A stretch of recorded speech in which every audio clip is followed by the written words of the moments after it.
नमस्कार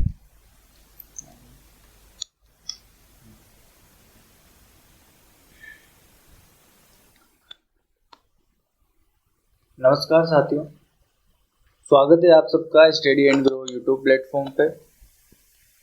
इस वीडियो के माध्यम से हम राजस्थान के इतिहास की बात कर रहे थे और राजस्थान के इतिहास में हमने दो चीज़ें ख़त्म कर ली थी। एक तो रणथंभौर का चौहान वंश और दूसरे सांबर, शाकंभरी या फिर अजमेर के चौहान। तो आज का हमारा टॉपिक रहेगा, जो हम आज नया टॉपिक स्टार्ट कर रहे हैं, वो है मेवाड़ का इतिहास। मेवाड़ का इतिहास अपने आप में काफ़ी वृहद इतिहास है, तो यहाँ से सबसे ज़्यादा प्रश्न कंपटीशन एग्जामों में आने के चांसेस रहते हैं। तो यहाँ से इस इतिहास को पढ़ने के बाद वो सब क्वेश्चन अपन सोल्व कर पाएंगे। तो इसको पूरी डिटेल से अपन पढ़ने वाले हैं मेवाड़ के इतिहास को। तो मेवाड़ रियासत की बात करें तो जो मेवाड़ वाला क्षेत्र है अभी प्रेजेंट में, तो अब ये राजस्थान का नक्शा, और राजस्थान के नक्शे में अगर कुछ उपनामों की बात करें हम पुराने टाइम के, तो जो ये वाला क्षेत्र है जहाँ पर कौन कौन से जिले पड़ते हैं अभी प्रेजेंट में, उदयपुर हो गया, उदयपुर, चित्तौड़गढ़, भीलवाड़ा, राजसमंद, प्रतापगढ़। तो ये सब जो क्षेत्र ये किसके अंदर आते हैं? मेवाड़ क्षेत्र के अंदर। इसके आसपास का क्षेत्र कौन सा है? मेवाड़ क्षेत्र। उदयपुर, चित्तौड़गढ़, भीलवाड़ा, राजसमंद और प्रतापगढ़, ये वाला क्षेत्र कौन सा क्षेत्र है? मेवाड़ क्षेत्र। अगर मारवाड़ क्षेत्र की बात करें तो पश्चिम में जोधपुर और जैसलमेर का कुछ भाग जो है ये आ जाता है मारवाड़ क्षेत्र के अंदर। मारवाड़, तो जब मारवाड़ के राठौड़ वंश की बात करेंगे, राठौड़ सत्ता की बात करेंगे, तो इसको हम देखेंगे। बीकानेर की बात करें तो बीकानेर, जिसको जांगल प्रदेश कहा जाता था, जहाँ के लोग खुद को जंगलदर बादशाह, जहाँ के शासक खुद को जंगलदर बादशाह की उपाधि से नवाजता था, राव बीका की नगरी बीकानेर। तो उसकी भी हम बात करेंगे जब बीकानेर का राठौड़ वंश पढ़ेंगे। जो पूर्व का भाग है वो सूरसेन देश के अंतर्गत आता था, सूरसेन देश, जिसकी राजधानी क्या मिलती है हमें? मथुरा। ठीक है। अगर मेवाड़ के नीचे वाले क्षेत्र में आए, जो डूंगरपुर और बांसवाड़ा वाला क्षेत्र है, जहाँ पे माही नदी का विस्तार है, माही का मैदान, छप्पन का मैदान जहाँ पर है, तो उस वाले क्षेत्र को हम बोलते हैं वांगड़ देश। ये सब प्राचीन नामों की हम बात कर रहे हैं, और कुछ क्षेत्र अभी भी है जिनके नाम प्रचलित है, जैसे मेवाड़ है, मारवाड़ है, शेखावाटी है। तो वांगड़ देश के अंतर्गत कौन सा जिले आते हैं? बांसवाड़ा व डूंगरपुर। यहाँ पे कौन सी नदी बहती है? माही नदी। और माही नदी वाला क्षेत्र कौन सा है? छप्पन का मैदान। छप्पन का मैदान उसे इसलिए कहा जाता है क्योंकि ऐसा है वहाँ पे कि वहाँ पर 56 नदी नालों का या 56 गांवों का समूह है, इसलिए उसको छप्पन का मैदान भी कहा जाता है। तो वांगड़ देश बांसवाड़ा और डूंगरपुर वाला क्षेत्र है। और इसके यहाँ पे अबुर्दा देश, जो सिरोही वाला क्षेत्र है, जहाँ पे माउंट आबू वाला क्षेत्र जिसको हम कहते हैं, इसको अबुर्दा देश, जहाँ पे भारत की वैष्णो माता अम्बा माता का मंदिर है, अम्बा देवी का मंदिर। इनको क्या कहा जाता है? राजस्थान की वैष्णो देवी। कौन सी देवी? राजस्थान की वैष्णो देवी। किनको? अम्बा देवी मंदिर। यहाँ अम्बा देवी मंदिर में ही पूजा करने के बाद जो बप्पा रावल है उनका जन्म होता है, तो उसकी चर्चा हम करेंगे जब बप्पा रावल को मेवाड़ में पढ़ेंगे। अभी हम देख रहे हैं इनके क्षेत्रों को, राजस्थान में कौन कौन से क्षेत्र है? मेवाड़, मारवाड़, जांगल, सूरसेन, वांगड़, अबुर्दा। और भी बात आएगी तो अपन देखते हैं यहाँ पर जो चूरू, सीकर, झुंझुनू वाला क्षेत्र है, इसको बोलते हैं शेखावाटी क्षेत्र। और इसके ऊपर यहाँ पे गंगानगर जिला पड़ता है, यहाँ पे पड़ता है हनुमानगढ़। गंगानगर और हनुमानगढ़ जिला। इस क्षेत्र को बोलते हैं नाली प्रदेश, नाली क्षेत्र। नाली क्यों बोलते हैं? यहाँ पर एक नदी बहती है जो शिवालिक पहाड़ियों से आती है, वो नदी यहाँ आके आके इतनी छोटी हो जाती है कि नाले के आकार की दिखती है। और उस नदी का नाम क्या है? उस नदी का नाम है घग्गर नदी, या फिर जिसका पुराना नाम सरस्वती नदी मिलता है। तो घग्गर नदी का विस्तार यहाँ पर इतना कम है कि वो एक नाली के समान दिखती है, इसलिए इसको नाली प्रदेश भी कहा जाता है। ठीक है, उसके बाद यहाँ से पाकिस्तान में प्रवेश करती है। तो ये नदी का विस्तार अभी इतना ज़्यादा नहीं है, पर फिर भी हम इसकी बात करते हैं, इसको नाली क्षेत्र कहा जाता है। इसके यहाँ पे हनुमानगढ़ में कालीबंगा सभ्यता का विस्तार है, और भी सभ्यता है पीलीबंगा। तो वो सभ्यताओं की भी हमने चर्चा करी थी जब सभ्यता हमने राजस्थान की पढ़ी। तो ये बेसिक जानकारी है राजस्थान की। हम मेवाड़ के इतिहास की बात कर रहे हैं, और मेवाड़ इतिहास में हमने उदयपुर, चित्तौड़, भीलवाड़ा, राजसमंद और प्रतापगढ़ इन जिलों की बात करी कि इसके आसपास का जो क्षेत्र है उसे हम कहते हैं, क्या कहते हैं उसको हम कहते हैं मेवाड़।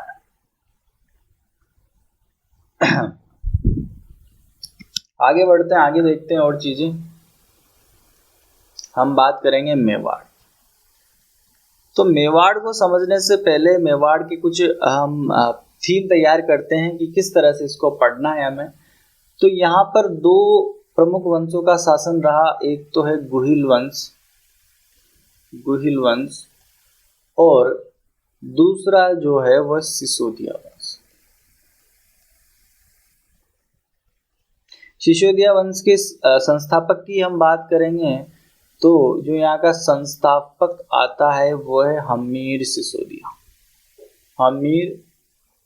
सिसोदिया। इसका इतिहास अलग तरह से आता है कि जो ये जागीरदार था सिसोदा गांव का, तो वहां से आके इसने मेवाड़ पर अधिकार किया था। तो वहां समझेंगे हम, जब हम हमीर सिसोदिया को पढ़ेंगे कि सिसोदिया वंश की स्थापना कैसे हुई।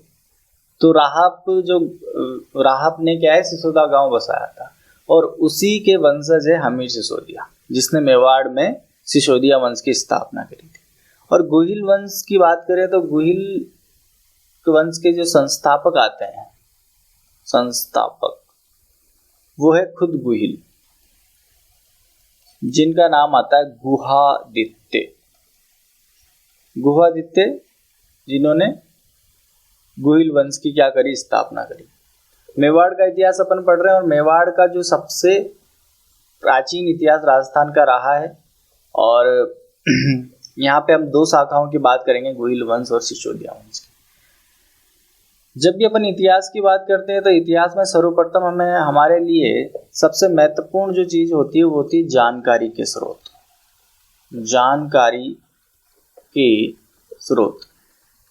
कि जो अपन इतिहास पढ़ रहे हैं उसकी जानकारी हमें कहाँ से प्राप्त हुई, इनमें कौन सा मत सर्वश्रेष्ठ है, कौन सा मत मानने योग्य है, क्योंकि बहुत सारी चीजें लिखी हुई है। ठीक है, जैसे रणकपुर प्रशस्ति में लिखा हुआ है कि जो कालभोज और बप्पा रावल अलग अलग व्यक्ति थे। तो बहुत सारी चीजें, और कुछ प्रशस्तियां इनको एक ही बांधती है। कोई प्रशस्ति कहती है कि बप्पा रावल जो है उसका नाम नहीं, उसकी उपाधि हुआ करता था, क्योंकि बप्पा का मतलब होता है पिता। तो जानकारी के स्रोतों में भी बहुत सारे मतभेद होते हैं, सबने अलग अलग, किसी ने कुछ अलग लिखा है, कहीं प्रशस्ति में कुछ अलग चीजें मिली है।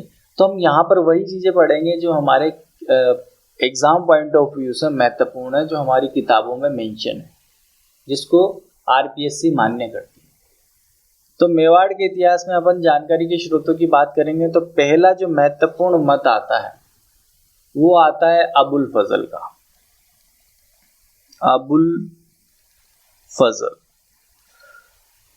अबुल फजल का मानना है कि जो गुहिल वंश का शासक हुआ गुहादित्य, ये ईरान के शासक, कहाँ के शासक, ईरान के शासक नौसेखा के वंशज थे। नौसेखा के वंशज मानते हैं।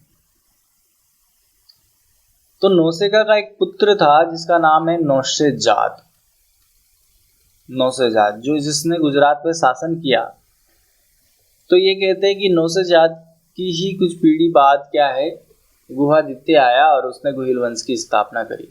तो अबुल फजल का क्या मत है कि ईरान के शासक जो नौसेखा है उसके पुत्र नौसेजाद है, इनकी क्या है, ये वंशज है। कौन है? गुहिल। अब यहाँ पे बहुत सारी मान्यता होती है, जैसे मान लो कि मैं राजस्थान का हूँ, तो मेरी जो नॉलेज है, मेरी जो चीज़ें हैं, मेरे जो संस्कार है, वो राजस्थान तक ही सीमित होने के ज़्यादा प्रभाव दिखता है। तो अबुल फजल कौन है? मुस्लिम है, और इन्होंने चीज़ों को कहाँ से जोड़ने का प्रयास किया है? मुस्लिम लोगों से जोड़ने का प्रयास किया, या फिर विदेशियों से जोड़ने का प्रयास किया। जैसे कर्नल टोड है, वो विदेशी हैं, तो उन्होंने चीज़ों को विदेशी ढंग से रिप्रेजेंट किया। उनके अनुसार कर्नल टोड की बात करें तो जेम्स टोड इनको क्या है? विदेशी मानते हैं। उनका मत है कि विदेशी मानते हैं कि भाई गुहिल जो है वो विदेशी थे। कर्नल टोड की पुस्तक आती है annals and antiquities of Rajasthan, और इसको क्या बोलते हैं? घोड़े वाले बाबा भी बोलते हैं, क्योंकि ये घोड़े पे सवारी करके जगह जगह घूमते थे, तो लोग इनको घोड़े वाले बाबा भी बोलते हैं। इनकी पुस्तक कौन है? पुस्तक annals and antiquities of Rajasthan. बहुत प्रसिद्ध पुस्तक है annals and antiquities of Rajasthan. इसको central western state of India Rajasthan भी नाम है इसका। और इस पुस्तक के जो संपादक हैं वो है विलियम क्रूक। कौन है? William crook. तो विलियम क्रूक इस पुस्तक के संपादक है, और जेम्स टोड ने इनको विदेशी माना है। तो विलियम क्रूक का मत भी क्या है कि जो ये लोग थे ये कौन है? विदेशी हैं। तो दो मतों की बात करी, अबुल फजल की और जेम्स टोड की। आगे के और मत देखें। जो तीसरा और महत्वपूर्ण मत आता है वो आता है जैन ग्रंथ का। जैन ग्रंथ आता है शत्रुंजय महात्म्य में। जैन ग्रंथ जिसका नाम आता है शत्रुंजय महात्म्य। शत्रुंजय महात्म्य के अनुसार, इस ग्रंथ के अनुसार कौन सी धर्म का है? जैन धर्म का है। कौन सा ग्रंथ है? शत्रुंजय महात्म्य है। इसके अनुसार गुजरात जो राज्य है वहां पर एक प्रदेश है वल्लभी, और वल्लभी के शासक जो है उनका नाम आता है शीलादित्य। वल्लभी के शासक का नाम शीलादित्य, और शीलादित्य की जो पत्नी है वह है पुष्पावती। जैन ग्रंथ शत्रुंजय महात्म्य के अनुसार गुजरात के वल्लभी के शासक शीलादित्य और उनकी पत्नी पुष्पावती का जो पुत्र है उसका नाम है गुहादित्य, जिसे हम बोलते हैं गुहिल। गुहादित्य इसका नाम क्यों है? क्योंकि इसका जन्म गुफा के अंदर हुआ था, इसलिए इसका नाम गुहादित्य। इसका जन्म की भी बात करें तो जो माउंट आबू क्षेत्र है वहां पर इनकी पत्नी पुष्पावती गई थी, और वहां पर इन्होंने आशीर्वाद लिया अम्बा माता का, जहाँ पे अम्बा माता मंदिर है। और जब वहां से लौट रही थी तो वहां से लौटते समय गुफा में गुहिल का गुहादित्य का जन्म हुआ, इसलिए इसका नाम गुहादित्य आता है, जिसने किसकी करी? गुहिल वंश की स्थापना करी। तो अबुल फजल, जेम्स टोड और जैन ग्रंथ की हमने चर्चा करी, और इनके अनुसार क्या है कि जो गुहिल है जैन ग्रंथ के अनुसार वो कौन है? वल्लभी के शासक शीलादित्य के पुत्र हैं। और वल्लभी की राजधानी यह है आनंदपुर। राजधानी ऑफ वल्लभी। तो यहां तक सारी चीजें क्लियर है। आगे बढ़ते हैं। चौथा मत की बात करें तो वह है मुहणोत नैणसी का। मुहणोत नैणसी कौन है? मुहणोत नैणसी दरबारी विद्वान जसवंत सिंह मारवाड़ के शासक जसवंत सिंह के दरबारी विद्वान है मुहणोत नैणसी की एक कृति है, एक ग्रंथ है नैणसी ख्यात।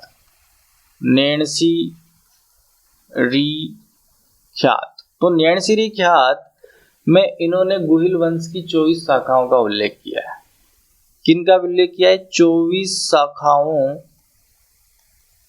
का उल्लेख मिलता है। कितनी शाखाओं का उल्लेख मिलता है? 24 शाखाओं का। किसका मिलता है? गुहिल वंश की। तो गुहिल वंश की कितनी शाखाओं का उल्लेख? 24 शाखाओं का उल्लेख मिलता है नैणशीरी शाखा।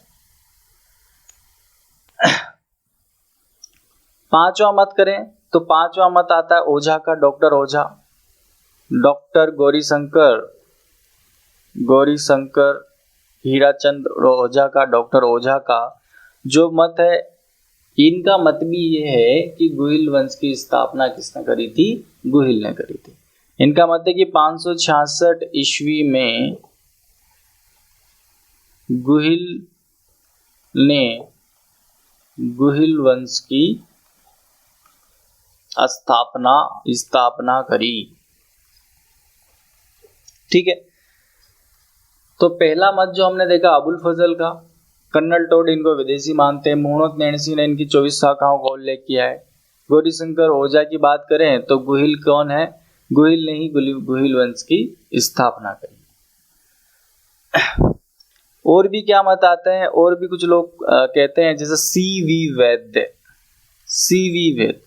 सीवी वैद्य ने इनकी बात करें बप्पा रावल की, इन्होंने बात करी है बप्पा रावल की। बप्पा रावल के बारे में इन्होंने इनकी तुलना चार्ल्स मार्टल से की है। चार्ल्स मार्टल से इसने की है क्योंकि बप्पा रावल एक महान प्रतापी शासक था। उसने क्या है, जो सेना है उसको जब इनके विरुद्ध आक्रमण हुए तो उस सेना को इन्होंने देश से बाहर निकाल दिया था, बहुत दूर तक खदेड़ दिया था।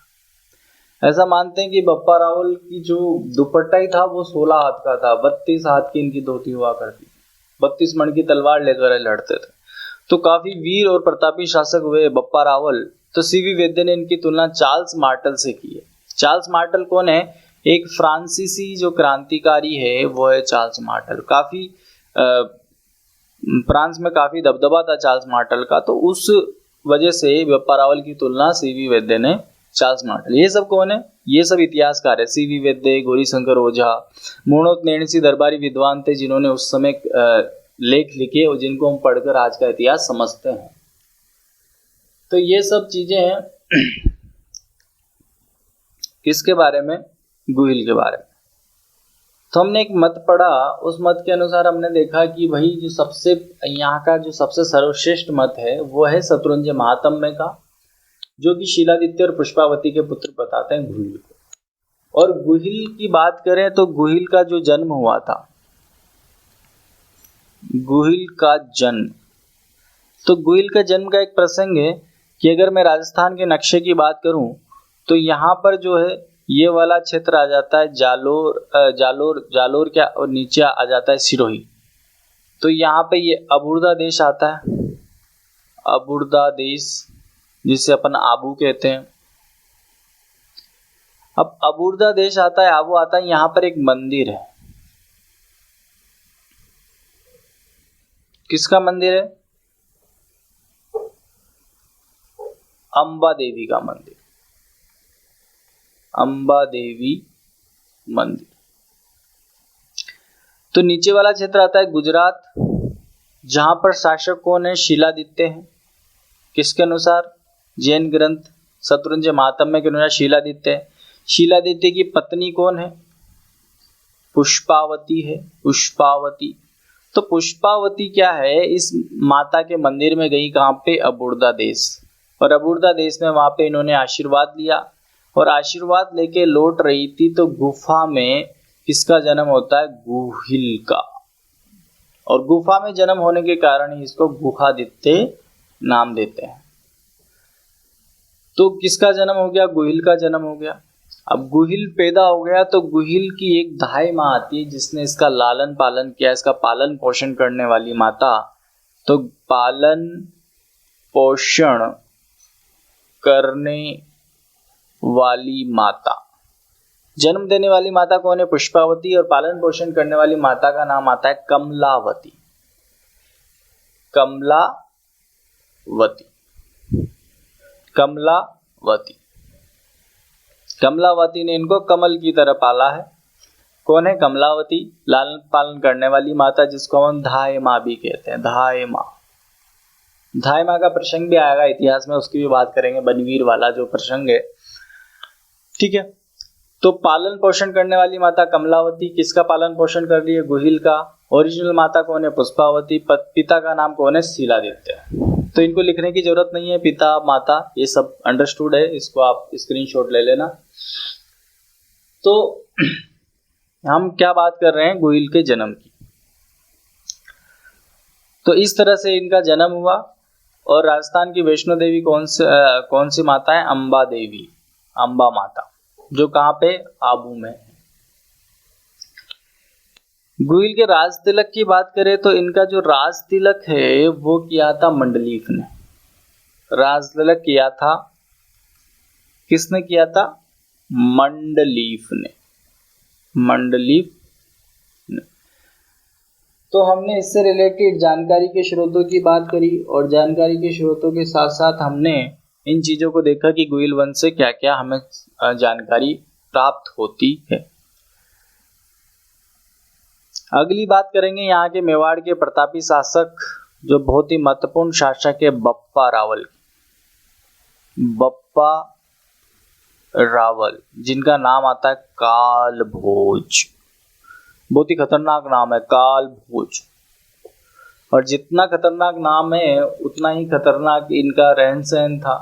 ऐसा बोलते हैं कि 4 बकरे भोजन में सुबह खा जाते थे, 16 हाथ का दुपट्टा, 32 हाथ की धोती, 32 मण की तलवार, ठीक है, 2 भैंसों की बलि दिया करते थे। तो बप्पा रावल के बारे में काफी चीजें प्रचलित है। इनका शासनकाल रहा 734 ईस्वी से 753 ईस्वी तक।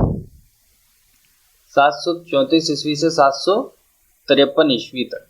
इनके गुरु की बात करें, जो कि एक महत्वपूर्ण सब्जेक्ट है, गुरु।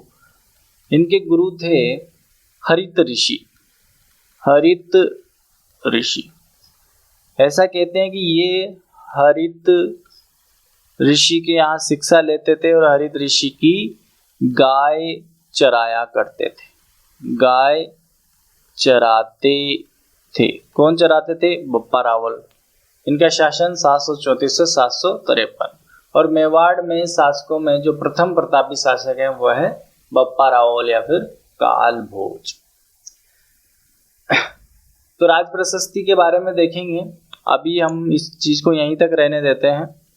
बप्पा रावल को अगले वीडियो में देखने वाले हैं।